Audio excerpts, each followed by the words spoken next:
At exactly 7 in the morning, the silence of the Denver apartment was shattered by a voice that carried the sharpness of a blade. Helen Adams leaned over Rachel's bed and shrieked as if the world was on fire. 7 o'clock, and you're still asleep? Get up and make me breakfast right now. Her words were so close, so loud, that Rachel jerked awake in an instant, heart pounding. For a moment, she didn't know where she was, until she saw the familiar ceiling of her own bedroom and realized what had just happened. Rachel had gone to bed at 4 a.m. after finishing another marathon of projects for her clients. Her job as a digital consultant demanded long hours at the computer, and though it left her exhausted, it also paid her 3 times more than what her husband Mark earned at his office job. But to Helen, none of that mattered. In her eyes, Rachel was lazy, unworthy, a wife who refused to perform the real duties of a woman: cooking, cleaning, serving. This wasn't the first time Rachel had woken up to the sound of Helen's accusations. For the past 3 weeks, Helen and Frank, Mark's parents, had been living in their 2-bedroom apartment. What was supposed to be a short visit had stretched into something endless. The air inside the apartment had grown heavier with every passing day, every complaint, every remark about how Rachel wasn't raised right. Their presence turned the home into a prison, a place Rachel dreaded waking up to. Helen's favorite topic was work. She refused to acknowledge Rachel's career as legitimate because it didn't require leaving the house every morning. No amount of explanation that Rachel spent 16 hours a day at her laptop managing accounts for corporations across the country made any difference. Helen dismissed it as playing on the computer, and every conversation circled back to the same accusation: Rachel didn't have a real job. Frank Adams wasn't much different. He had fewer words than his wife, but his criticisms landed just as harshly. He cared only for heavy, greasy meals, fried chicken, biscuits dripping with butter, bacon in mountains.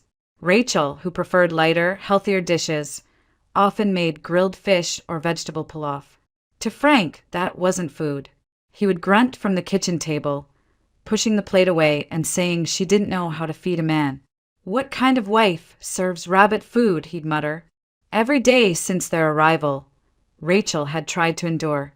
She told herself that losing her temper would only make things worse, that biting her tongue was the price of peace. But 3 weeks had worn her thin. She had given up her quiet mornings, her normal routine, and most of her sanity just to avoid another confrontation. Yet still, it wasn't enough.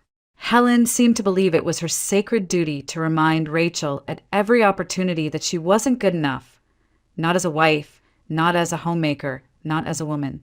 Now, standing over her bed, Helen crossed her arms and tapped her foot, eyes flashing with indignation. "I said get up. The apartment is a mess, and Mark will be home for lunch. His shirts aren't even ironed. What have you been doing all this time?" Her voice grew sharper with every word.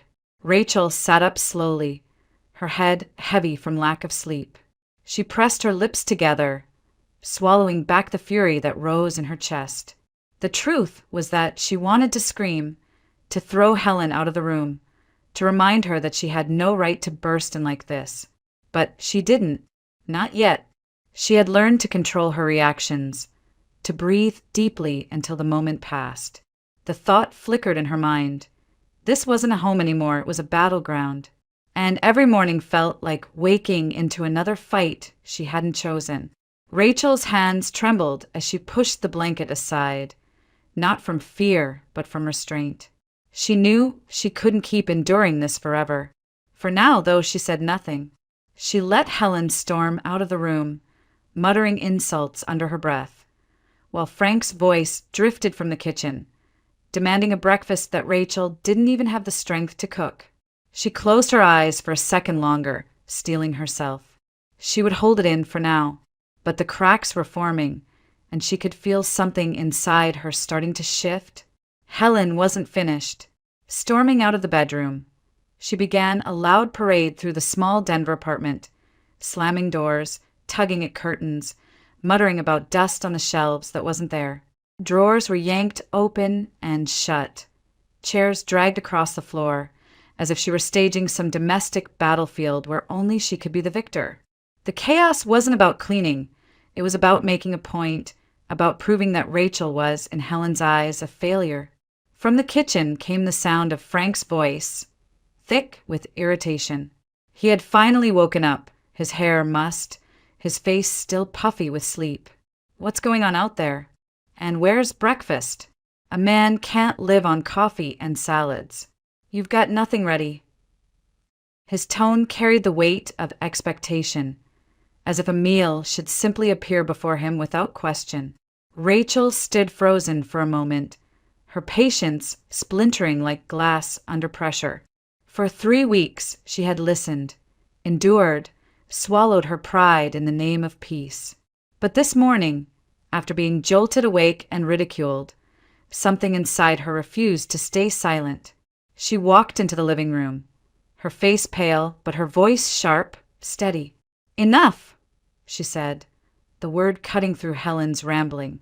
"You have 30 minutes to pack your things and leave my home." The room fell still for a moment, the only sound the ticking of the clock on the wall.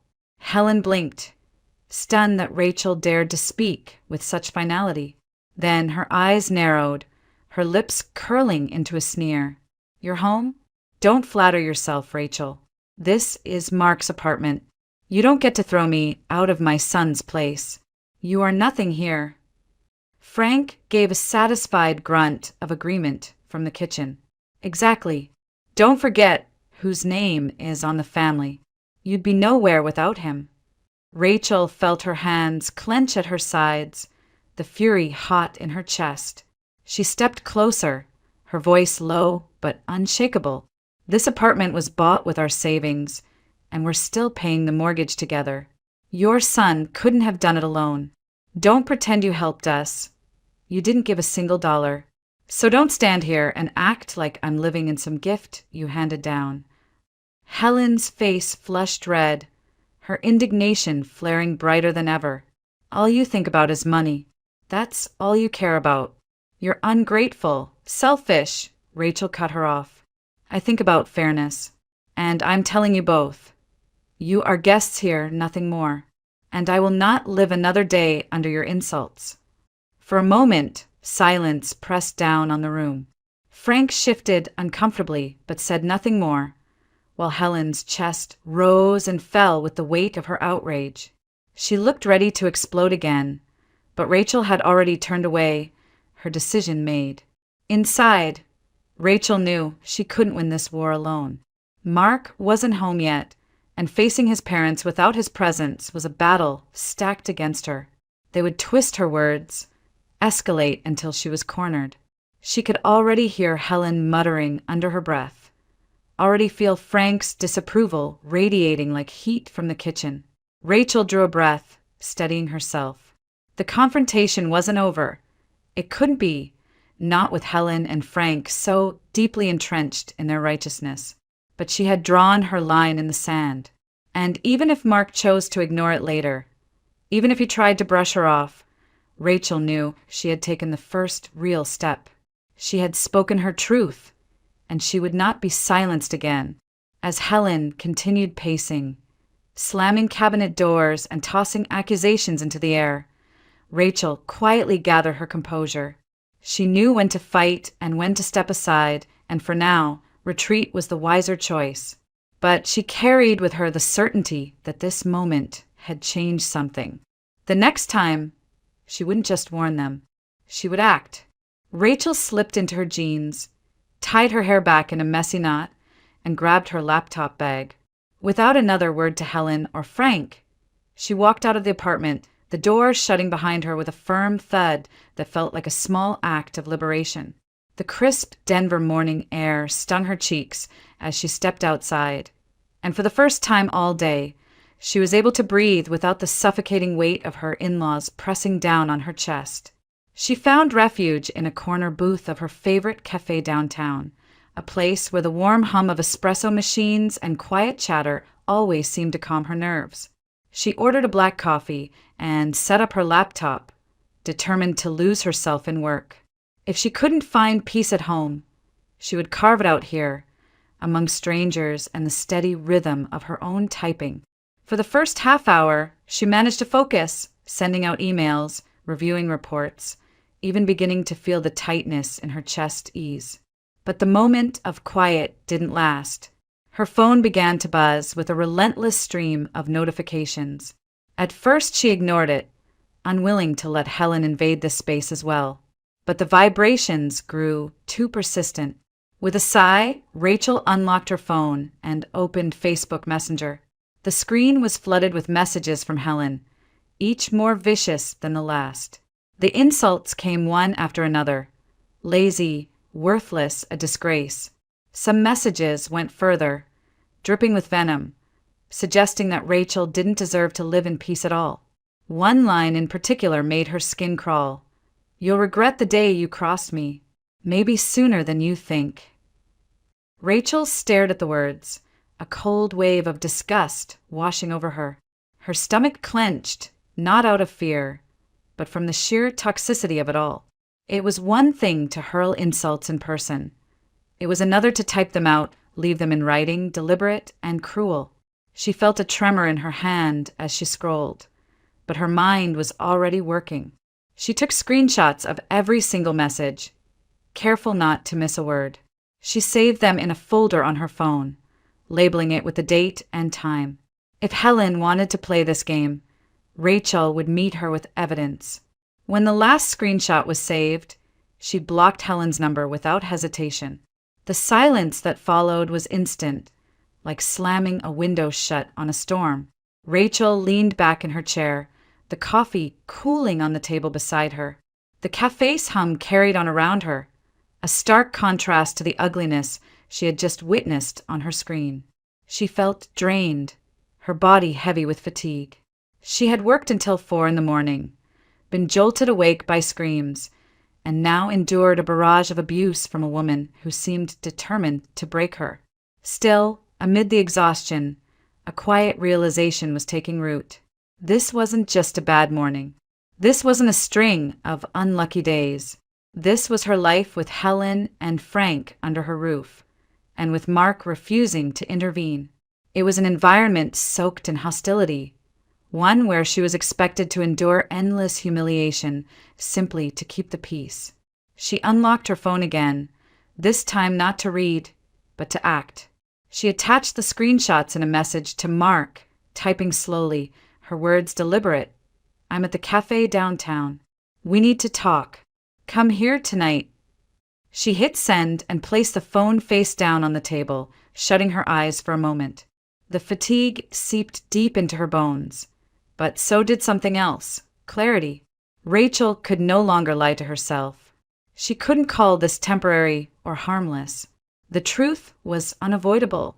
She could not live another day in that toxic space and still recognize herself. By the time the sun dipped behind the Rockies and the streets of Denver glowed with the pale orange of early evening, Rachel was still at the cafe.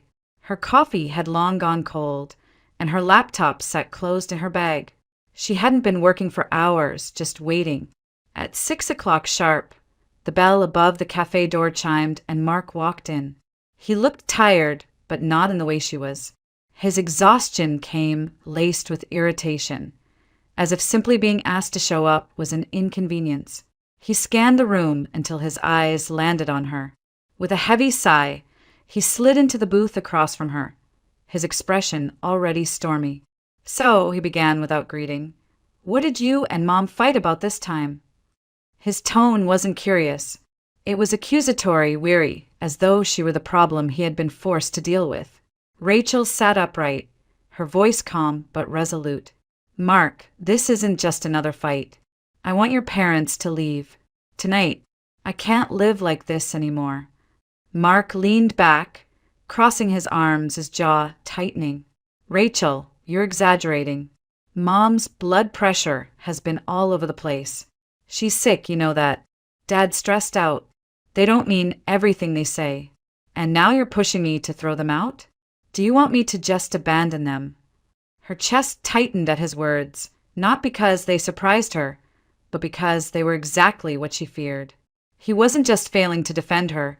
He was taking his mother's side, justifying her cruelty. "I'm not asking you to abandon them," Rachel said carefully. "I'm asking you to draw a boundary. They've insulted me, they've invaded our home, and you've done nothing to stop it. If you want to support them, rent them their own place. Visit as much as you want, but they can't stay in our apartment any longer." Mark's eyes hardened. He leaned forward, his voice sharp. "This is my home too. I have just as much right as you do to invite my parents to stay. You don't get to dictate who I let through that door." The final thread of restraint inside her snapped. Rachel felt heat rise to her face, but her voice emerged steady, unwavering. "Then listen to me, carefully. If they don't leave, I will. And if I leave, Mark, I won't be coming back. I will file for divorce." His mouth opened, then closed, caught off guard by the weight of her words. "Are you serious right now? You're making me choose between my family and my wife? Do you even hear yourself?" Rachel held his gaze, refusing to flinch. "You're wrong. I'm not asking you to choose between them and me.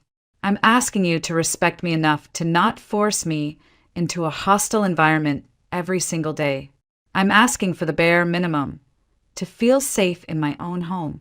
If you can't give me that, then what exactly do I have left in this marriage?"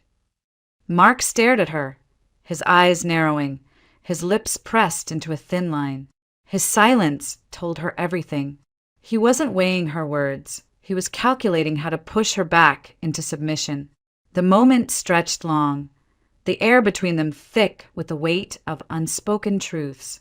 Rachel realized then, with a clarity that cut deep, that this wasn't about Helen or Frank or even the constant insults. This was about Mark. He didn't want to protect her. He wanted her to bend, to shrink herself until she fit into the role his parents had carved out for her. Her hands were steady now, the fear, the hesitation, gone. She had drawn her line, and she knew she wouldn't step back. The marriage wasn't a partnership anymore. It was a test of endurance she no longer wished to take. Rachel stood, slipping her bag over her shoulder, her voice calm but final. "Think about what I said. Either they leave or I do. But if I walk out, it's not just for tonight. It's for good." She left him sitting there in the booth, silent, the reflection of the cafe's neon lights flickering across his face.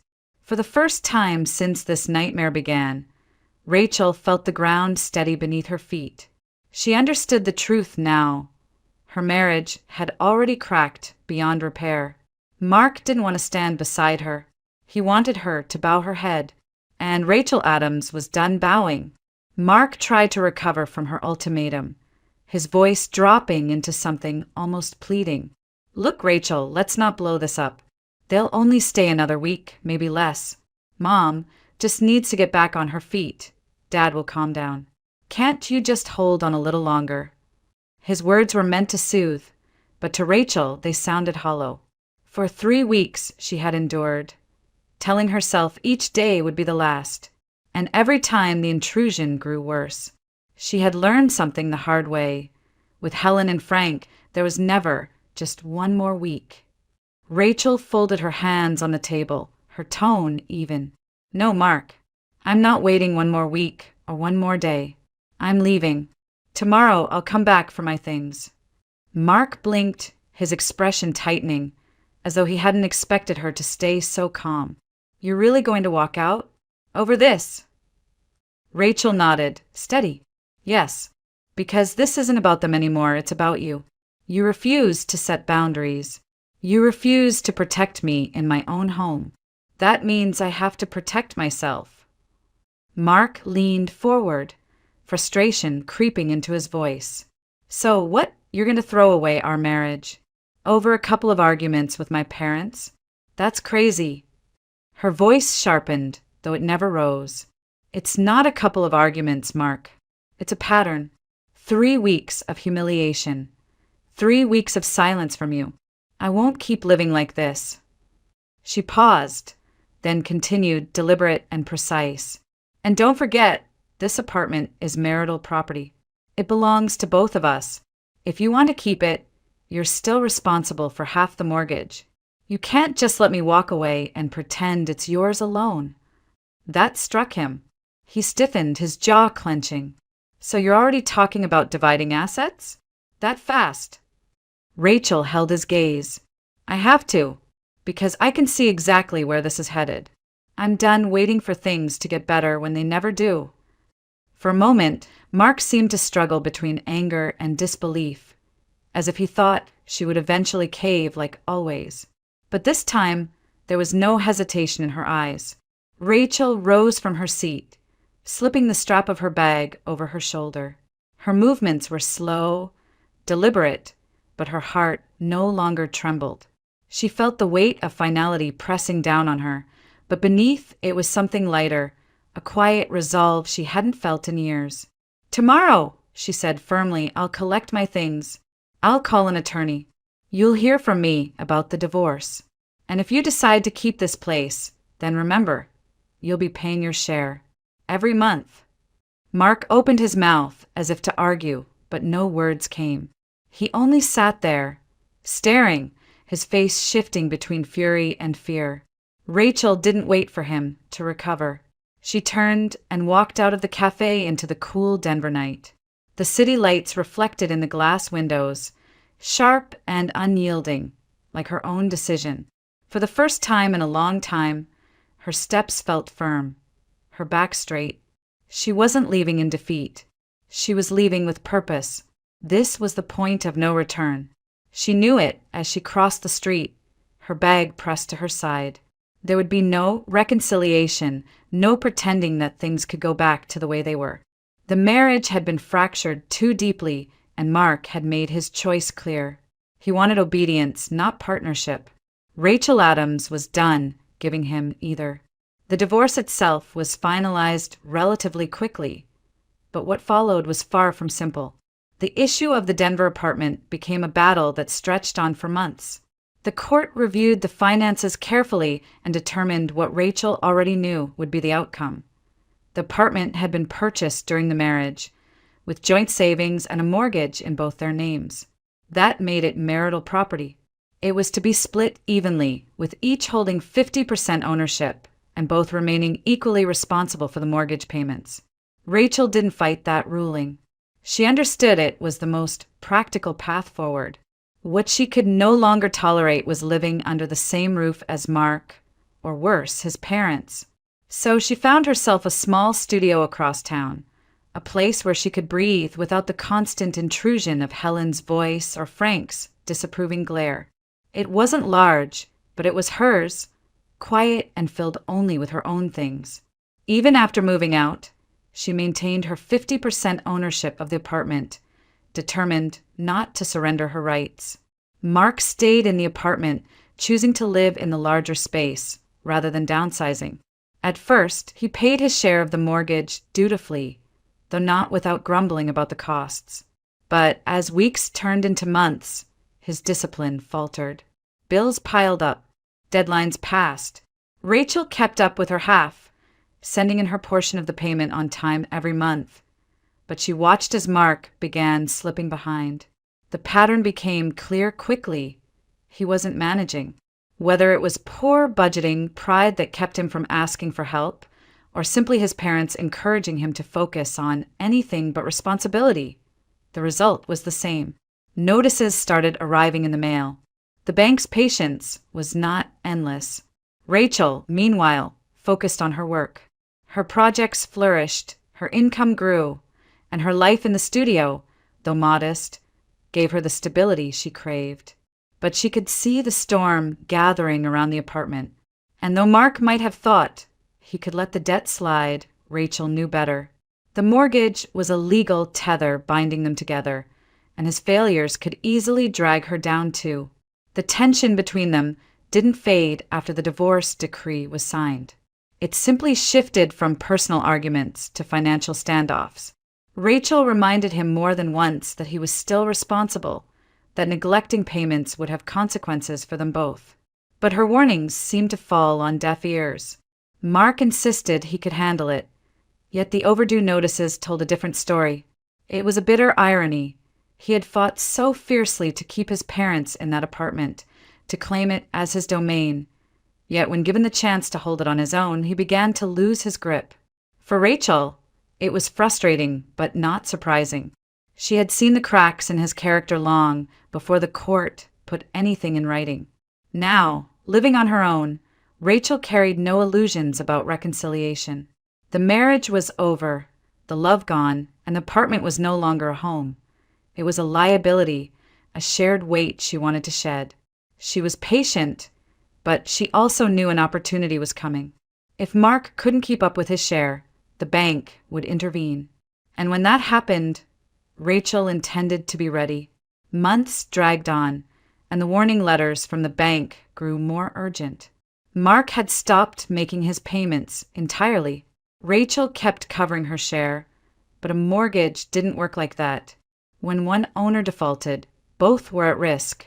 The late fees mounted, and eventually the inevitable happened. The bank initiated foreclosure proceedings.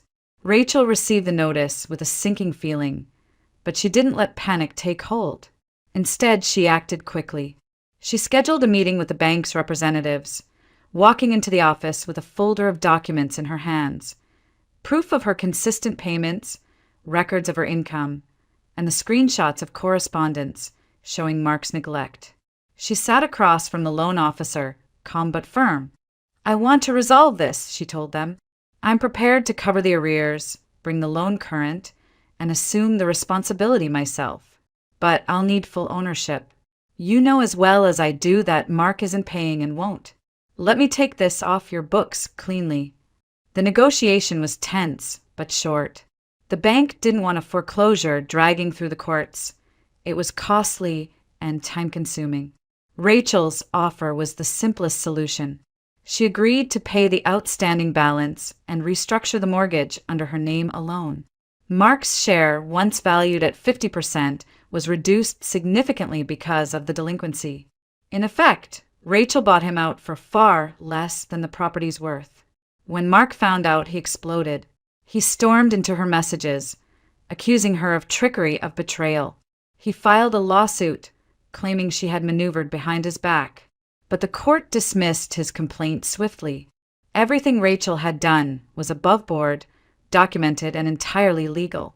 She had given the bank money it was owed, and in return, she had secured what was rightfully hers. Helen and Frank were no quieter. They called, they wrote, they even showed up once at the building, shouting in the lobby about how their family's home had been stolen. But the truth was undeniable. They had no legal standing. Their names had never been on the deed, never on the mortgage. All they had were their voices, and now, even those couldn't touch her. Rachel stood in the apartment not long after the paperwork was finalized, a new set of keys warm in her hand. The rooms were quiet, the air still. For the first time in months, there was no shouting, no judgment, no weight pressing down on her shoulders. The place that had been a battleground was now hers alone. She walked slowly from room to room, her fingers brushing the walls. She remembered every insult thrown in these spaces. Every night she had cried herself to sleep. Every morning she had been jolted awake by Helen's scorn. But none of that mattered anymore. The apartment no longer carried the power of those memories. It carried her victory. Mark had tried to make her bend, to break her. His parents had tried to strip her of dignity. In the end, all three of them were left with nothing but bitterness. Rachel, on the other hand, had reclaimed more than just a property. She had reclaimed her independence, her peace, her future. The ink on the bank's agreement was still fresh, but Rachel already felt a weight lift from her chest. The apartment that had once symbolized control now marked the end of her oppression. Standing in the silence, she realized it was more than just real estate. It was proof that she had endured, fought back, and won. Rachel Adams was no longer a woman cornered by her in-laws or abandoned by her husband. She was the sole owner of her home, free from the chains of their demands. The marriage was over, the battles finished, and for the first time in years, the war inside those walls had truly ended. In the months that followed, Rachel poured herself into her work. without the daily chaos of Helen and Frank in her space, without the constant tension of waiting for Mark to turn on her. Her focus sharpened. Projects that once felt draining now energized her. She took on new clients, expanded her portfolio, and slowly built a financial cushion that made her feel secure in a way she never had before. The studio apartment she had rented remained her refuge, quiet and uncluttered, but she often returned to the larger condo she now fully owned, savoring the silence of its rooms. For the first time in years, the space belonged to her, and only her. Her spirit began to heal. The exhaustion that had once been constant started to lift, replaced by a steadier kind of strength. She went for long walks in the crisp Colorado air, spent afternoons in cafes by choice rather than desperation, and even rediscovered hobbies she had abandoned during her marriage. Slowly, the weight of those years pressed less on her shoulders. It was during this season of renewal that she met Daniel Cooper. Their paths crossed at a networking event downtown. He was a project manager in a local tech firm, confident but not arrogant, approachable in a way that put her at ease. Their first conversation was simple, about work and favorite hiking spots near Boulder. But there was something in his eyes, a steadiness that Rachel hadn't realized she had been searching for. They began meeting for coffee, then dinners. Daniel never pushed, never demanded. He listened. He respected her boundaries. When she spoke about her past, he didn't minimize it or change the subject. He simply acknowledged it, and in doing so, helped her feel understood. It was a sharp contrast to the dismissiveness she had endured for years. As weeks turned into months, their relationship deepened. Daniel admired Rachel's independence, but also reminded her she didn't have to carry everything alone. He showed up when he said he would. He called when he promised. He valued her career, not as a hobby, but as a real accomplishment. Slowly, Rachel allowed herself to trust again. Eventually, the day came when they decided to live together. The irony wasn't lost on Rachel when Daniel suggested moving into her condo, the very place that had once symbolized pain, battles, and betrayal. At first she hesitated, remembering the screaming matches, the slammed doors, the venomous words. But as she stood in those rooms beside Daniel, she realized the apartment had transformed. It wasn't haunted anymore. It was ready to become a home. They moved in together one crisp autumn weekend. Boxes piled in the living room, laughter echoing down the hallway as they argued playfully over where to put the bookshelves. That night, as they sat on the couch surrounded by half-unpacked boxes, Rachel looked around and felt something she hadn't felt in years: peace. She thought back to the long road that had led her here, the insults, the betrayals, the courtroom battles, the lonely nights in a rented studio. None of it had been easy, but it had carried her to this moment. Divorce, she realized, hadn't been a failure. It had been the doorway to freedom. Now, with Daniel's hand resting warmly over hers, she could see the future clearly. A life built not on endurance or compromise, but on mutual respect and quiet love. The condo was no longer a battlefield. It was the foundation of a new beginning. As evenings settled over Denver, Rachel leaned back against Daniel, her eyes tracing the city lights through the window. The apartment was filled not with shouting or judgment, but with the gentle hum of possibility. And in that stillness, Rachel knew the truth. She hadn't lost a marriage. She had gained herself, and in doing so, she had found a love worthy of the woman she had become.